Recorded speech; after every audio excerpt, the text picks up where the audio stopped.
knowing that there's a review reteach component that still occurs during the day. This is a shift in the way that our intervention plans have been utilized. And as we've been able to look at the data more closely, and then ultimately, like we talked about, use a more common approach to that analysis and work with the campus and central staff to plan what happens next, we can really start to see growth occurring with individual students.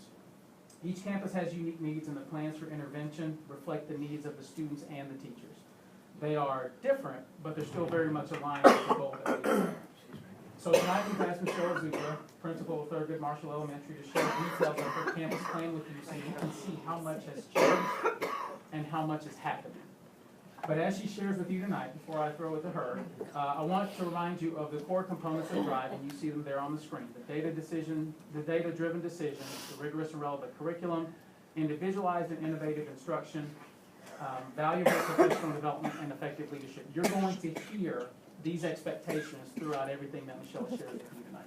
So with that, I'll turn it over to Michelle. Thank you, Dr. Goodson, and thank you everybody for having me here tonight. The first thing I'd like to do is to share with you some of the positives and the progress that we have made at TME so far this year. I think one of the most important things has been a positive change in the culture and climate of our building in terms of looking at student success. We are focusing on students as individuals to match them with the right teachers or adults who can move the students and inspire them to work to their highest potential. Teachers have embraced this way of focusing on students, and they have shared with me the excitement they feel about meeting students at the student's level and targeting the students' areas of need. Teachers have grown in the areas of understanding the needs of students and analyzing student work so that they can focus their instruction on the needs of students. At the beginning of the school year, district specialists were deployed to TME based on the 2015 STAR data. Additionally, professional development for our teachers, as Dr. Goodson mentioned, was designed based on the needs shown by this data. This training included STAR writing rubric training for all of our teachers and support staffs in grades 3 through 6. In early December, we began to make plans for daily 1-hour intervention sessions for students in grades 3 through 6. These plans are based on the data from our middle of the year tests, iStation reports, and the unit assessment data. This has never been done before at this time of the year. Intervention usually begins 4 to 6 weeks before state assessments. Our intervention will be 17 weeks long. The instructional leadership team and some of the district cluster specialists created tiered lesson plans for intervention. Included in these lesson plans are all of the materials that the teachers will need to deliver the relevant text for that group. Intervention plans are focused on filling in instructional gaps that are preventing students from being successful with the grade level text. An individualized intervention plan was created for every student in grades 3 through 6 for math, writing, and reading. Data was used to tier the students and group them according to their needs. We have 3 tiers for instruction, which are benchmark, strategic, and intensive, and within those tiers, we've drilled down to make the tiers even more individualized and specific by then grouping the students as high, medium, or low within the tiers. The lesson plans created by the ILT reflect the 3 instructional tiers and the level of specific instructional needs within those tiers. As we are progressing through our intervention, we go back to the data and we look to see how are the kids moving and how are they changing, and then we regroup and we change the groups that the kids are in and the levels and the tiers based on the progress that they're making, because we want to make sure that everything that we're doing with the students is relevant and is leading us towards growth for the kids. The January 4th Professional Development Day was used to explain the intervention process and train all of the teachers on this intervention process. This training included the structure of the groups, the structure of the lessons, the incentive plans that we put into place, the expectations for teachers and students, and how progress would be monitored. Additionally, a parent information night was held prior to the start of the intervention plan to explain the purpose behind the plan, to gain support from our parents, and to inform our parents about our expectations for STAR. As the leader of Thurgood Marshall, my focus this year has concentrated on monitoring effective instruction and providing timely and relevant feedback that will lead to increased student performance. We focus on motivating teachers by acknowledging their successes as well as student successes so that both students and teacher motivation remains at a high level. We're excited to see more students move, grow, and experience success than we ever have in years past. Together, administrators and teachers pore through the data to find positive changes in areas of growth. I know that both teachers and students have to taste success in order to want more success. As the instructional leader, I have modeled for my instructional leadership team effective strategies for implementing individualized instruction in the classroom and making data-driven decisions for students.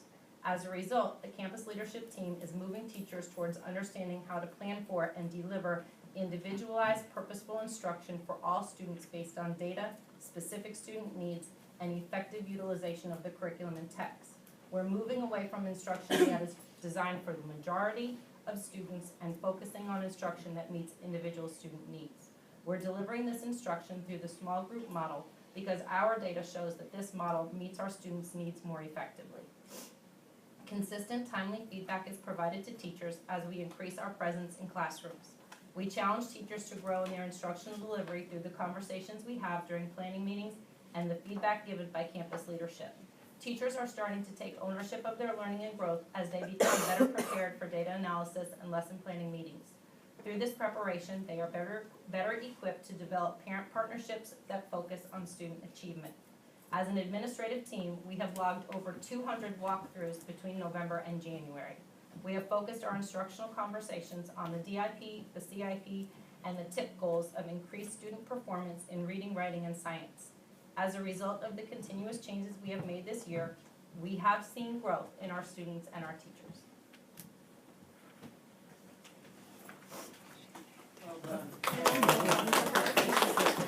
So again, just to bring us back, thank you, Michelle. I think what you've seen is the amazing amount of focus that has to go into a plan that is as comprehensive as the one that we're talking about for all three campuses. And so I know you've only heard from Michelle tonight, but we hope you understand, we want you to understand that the intensity of the plan at Thurgood Marshall is mirrored at our ISD Academy and at Blue Elementary. It is intense.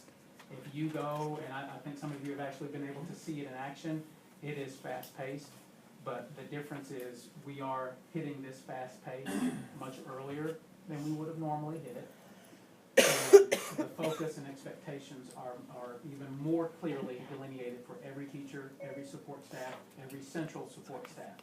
We are bombarding them with more support than they've ever had. And so we've just recently, I know Dr. Gibbons had a visit at one of the campuses, and when he met with the instructional leadership team, he said, we're going to have to take that pride off of our shoulder, take that pride and put it aside, because we all have to be ready. We all have to be flexible. We all have to embrace the fact that we have to do things differently. What we've done before has to change so that we can make sure that we hit our targets. So you'd be welcome to take any questions that you may have.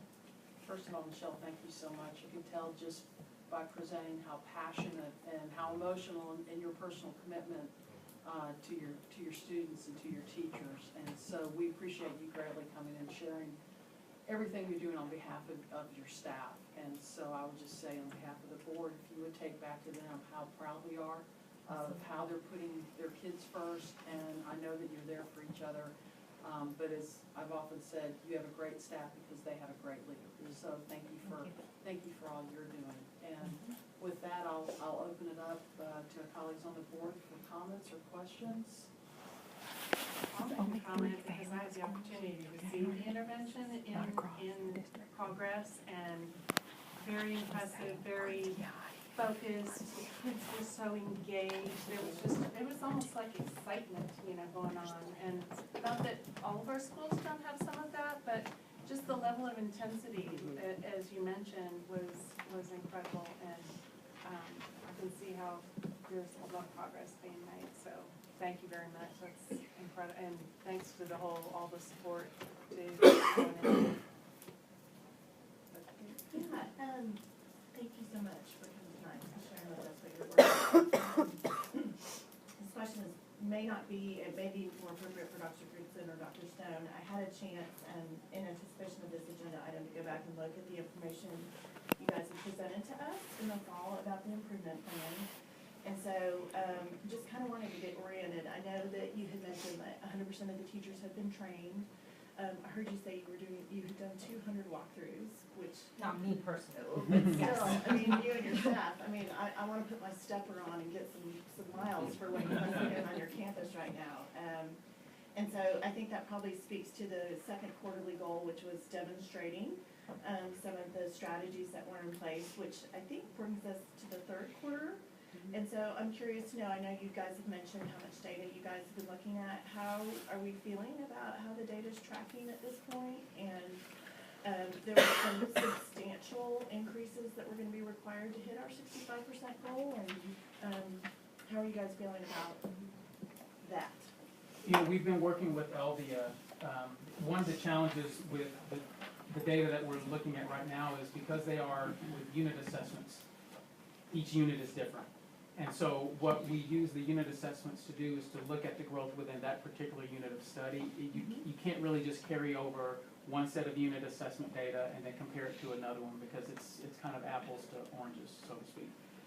One of the things that Elvia is helping us with is pulling some of this information together, whether it's based on the simulation that they just took or looking at a way to look at the data in a comparable way to see what kind of growth we have in place. It's almost like she's coming up with a growth measure for us to look at to see if we're actually making the gains the way that we need to in order to reach that goal. I think we still have a lot of additional data to collect. The instruction is still happening. These intervention plans have been in place since we got back from winter break. And so I think we still have a lot more to collect. In terms of how I feel very confident with all three campuses because I've met with these folks, the executive directors have met with them and the teachers. They've sat in on the instructional planning meetings and done the walkthroughs. So in terms of how the instruction has changed, I think that's definitely happened. I don't know if I can say I'll be completely, I don't know if I can say that we'll be totally ready because you just never know. I can say with more confidence that they are doing every bit of work that they can to evaluate every bit of data and really, I think more so connect a number to a student. And I think in times like that, you don't always see the growth happening right away. It very well may be March or April before we see a better indicator of how close are we to hitting our target. That's fair. So at this point, what I think I heard you say is the mastery on the unit assessment leads you to believe that the kids are gonna be successful later on. Is that correct? Within different grade levels, within pockets of students, yes, I can't say across the board, every unit assessment is showing us that we are, because again, that's part of the ups and downs component. When we get a unit assessment back and we're looking at a third grade reading unit assessment, there have been situations where, you know what, we have a handful of students that didn't hit their own personal goal that they actually set. And so we have to go back, we have to see where they fit in the intervention plan so that we can adjust it and try to close that particular gap. So it's pockets of growth here and there. I think the long-term look of it will be that they're able to close the gaps and then reach their goal. And how, can I ask what you said that you're seeing you're seeing students grow. What kind of growth? How are you seeing it at the campus? Well, every one of our students fills out a goal sheet, and we change that. We set goals, and then we change the goals based on new information and new data. So our kids can actually look at and see how they performed, for example, on the middle of the year test, and then our 5th grade students recently took a sim. Well, even the middle of the year test and the sim are not comparing apples to apples and oranges to oranges because there's different numbers of test questions. The math sim this time had 13 or 14, I can't remember now, questions that haven't been taught yet. Whereas the middle of the year test, everything that was tested had already been taught. So you can't necessarily look at it and compare, but I can see that students are making progress when we look at individual categories. Like we were looking at the different categories today when we were doing some of our data analysis, and we can see tremendous growth within those categories for our students.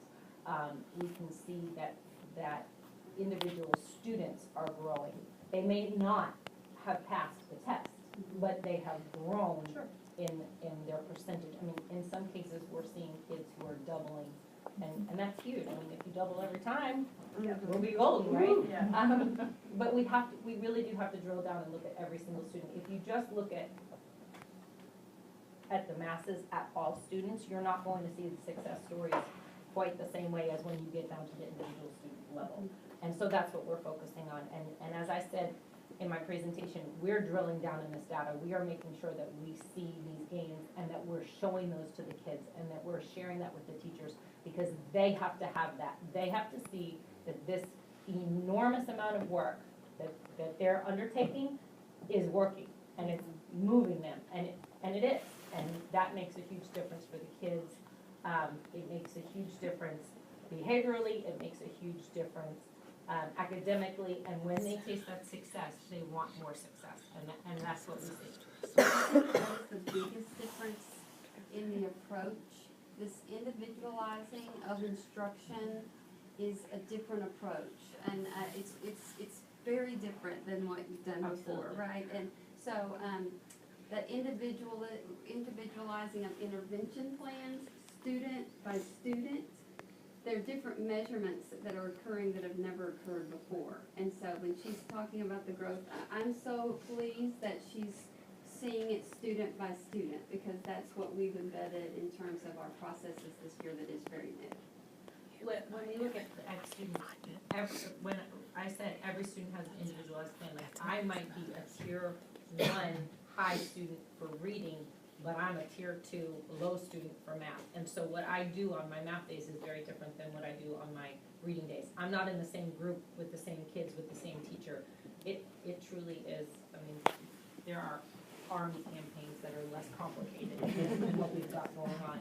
But it works, and the kids know what they're doing, and they feel connected to the teachers, and having individual conversations with teachers as we're doing data, I can hear them talk specifically about, well, this child, you know, this is what I saw them do on the test. These are the things that I see them do in intervention. We need to change this group because they're still having an issue here, or this child is doing so much better than I ever expected. We're seeing something that we never expected. They need to go to a higher group because they have to be pushed and they're ready to keep moving. And those are the kinds of conversations that I'm not sure I've ever heard my teachers have before, where they really know and understand their kids at that very specific and individualized level and are able to make really sound instructional decisions based on that and feel confident behind it.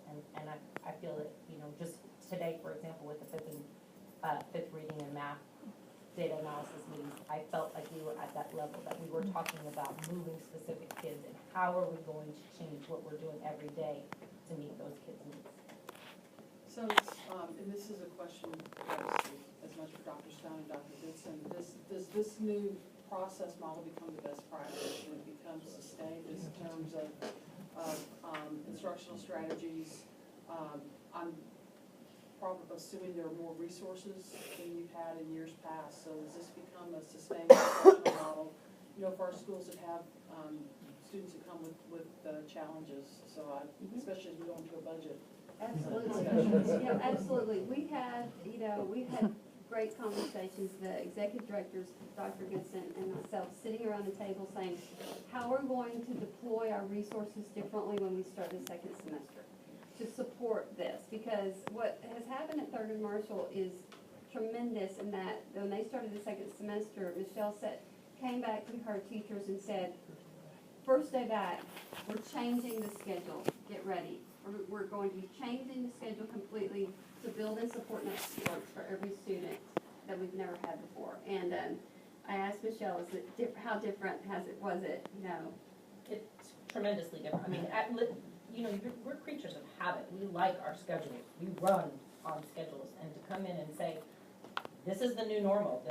We're not doing this for 6 weeks and we're going back to what we had. From now until June 3rd, this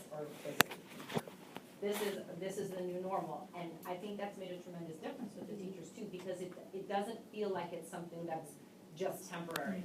This is our new way of looking at instruction. This is our new way of meeting the needs of kids. and this has been And support from Brenda Payne and her, all the coaches. I mean, everyone has been on board. It's just a new way that we are deploying our resources where they are needed at that moment in time.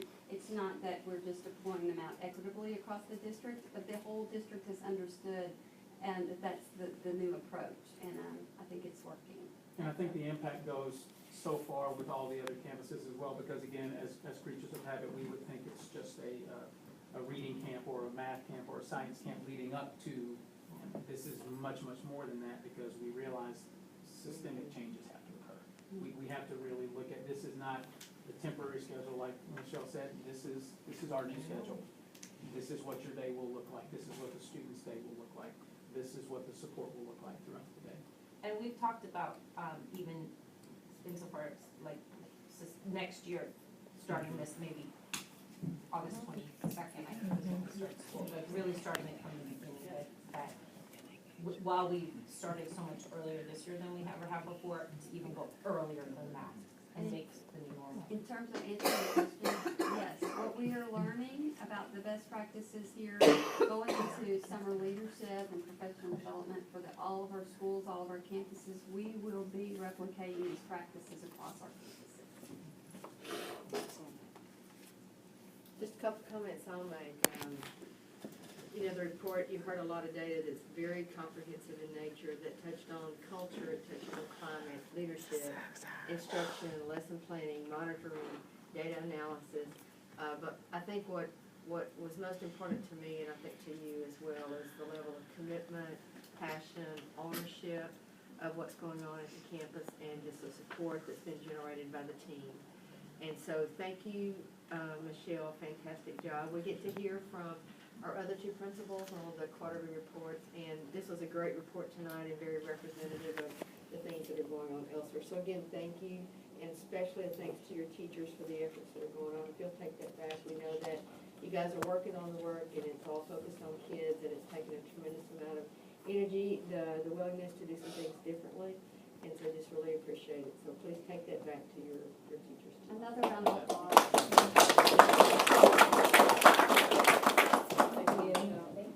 Michelle, Keith, and Misty, I know you guys have had long days, and tomorrow will be an equally long day, so we're going to continue with our work session tonight, but if you want to take this opportunity to scoot out, we certainly understand. And once again, thank you for all your, well done. Thank you. Okay, our next item on the agenda is a bond planning update. Dr. Wagner. Okay, really, where we are tonight, the board has called the bond election, and so, we will move into the information campaign phase. Mr. Altman is in the process of working with everyone to schedule the feeder pattern meeting and a number of different stakeholder groups, and so we'll be moving down that pathway. I do think Mr. Hawkroyd has some additional handouts for you tonight and just a few updates. Thank you, Dr. Wagner. You have a copy of the revised 2016 proposed bond planning document. The only thing that I want to really focus on is on page 16 on construction. What we've done, in addition to Aiken, Preston, Diego, Lake Highland, Preston, and Richardson High, we've added into the details specifically Mark Twain Elementary and Lakewood Hills Elementary that we're moving forward with those two specifically. Particularly for any schools that are in the city of Dallas, we received information about a week ago as far as a modified calendar for planning and zoning through the city of Dallas, and they've added about 3 months to that timeline.